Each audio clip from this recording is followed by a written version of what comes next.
at one point or another you're going to have what we call an off day. Things don't always go perfectly. At some point you wake up on the wrong side of the bed, or you're heading into a training session and you're like, man, I just feel like I'm not here today. Or you're heading into your just day-to-day life and you're just like, what's wrong? Why am I a little bit off? And while this is a normal thing and something you can accept and understand that it will pass and you can move on and kind of regroup the next day, there's a few things you can do if that's not really an option. Maybe you have to get something done. Maybe it's really important that you get your training in that day, and you don't want to just see it pass by and not get something accomplished. So there's three main things you can do to help adjust your course whenever you're having some sort of off day. And number one is temperature. So one thing you can do if you're feeling just like you're not awake or you're just feeling kind of groggy, you're getting into your training session, you're like, man, I just can't get that pop that I need to get going here. Change your temperature. Step outside. If it's a cold day outside, step outside just for about 2 minutes and allow that cool air to hit you. Take some deep breaths. Allow yourself to be awakened by that cooler temperature.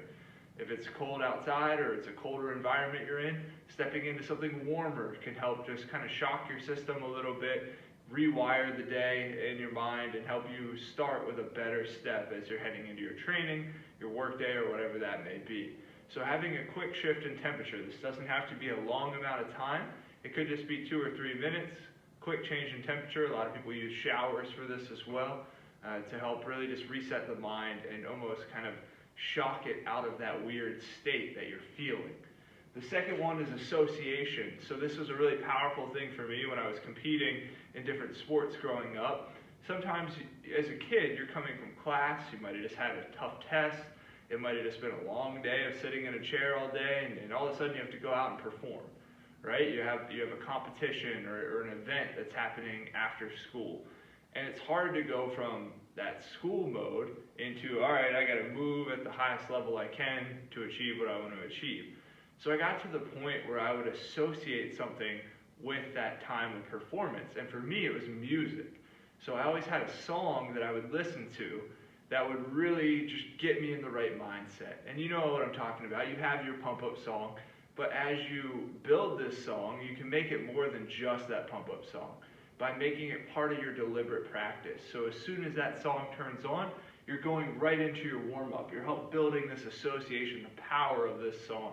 It doesn't have to be a song. It could be a memory that you just play through your head of a past performance, and you remember the lights, what the surface of the playing surface felt like, what the crowd looked like, things like that to get you into this competition mindset. But you have to take it a step further than just, oh, I remember this, or oh, this is my pump-up song. You have to put it with your deliberate practice or your deliberate warm-up for whatever you're trying to do. And it can become really, really powerful to the point your brain hears that first note get played in the song, and it's go time. Your body's already turning on, getting ready to roll. The last one is simple. We talked about moving the needle in the past. Sometimes you just got to get moving, right? You just got to try to get going. You might show up to a training session, and you're like, man, today is not my day. And all of a sudden you get done the training session, and you're like, wow, that was one of my better training sessions. Or you show up to a meet, a competition, everything's going wrong, and all of a sudden you have a personal best day. It happens a lot, and it's because sometimes you just got to get moving. You got to feel it out, get going a little bit, and just see what happens.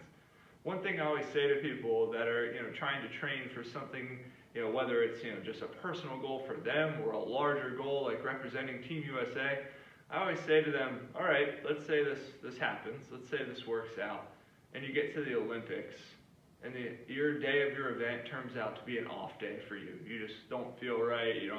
It's just not your day.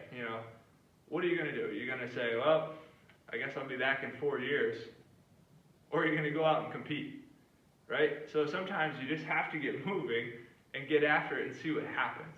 So this combination, either using one of these or even all three of these as part of your practice, can really help you flip the switch on the off days.